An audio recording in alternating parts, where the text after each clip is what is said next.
Dan nak hujung tahun dah ni, tapi berat masih tak turun macam target awal tahun dulu. Selalu rasa nak mengunyah, craving benda manis, atau memang malas nak keluar bersukan, gym pun asyik tangguh je. Korang ada masalah ni tak? Kalau ya, jangan risau. Memang ramai yang ada masalah macam tu. Cuma sekarang ni, kita kena reset balik mindset sebelum masuk tahun baru. Pertama, ingat balik, kenapa kita nak turunkan berat? Untuk lebih sihat, untuk yakin diri, atau untuk elak penyakit? Yang kedua, ubah gaya hidup. Makan bukan sekadar nak kenyang, tapi pilih makanan yang seimbang.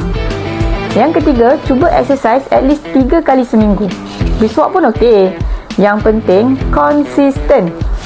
Yang keempat, cari circle yang sama-sama nak fit. Bila ada geng, lagi senang nak semangat.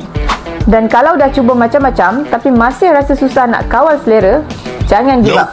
Ada cara moden dan terbukti yang boleh bantu kawal nafsu makan, reset hormon lapar dan mudahkan proses turun berat badan. Saya akan share lebih detail nanti. So, cepat-cepat follow kita.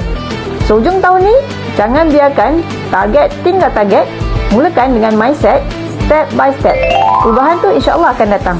Jadi kalau korang ada masalah ni, datanglah ke Ardens Mediclinic. Kami sedia membantu.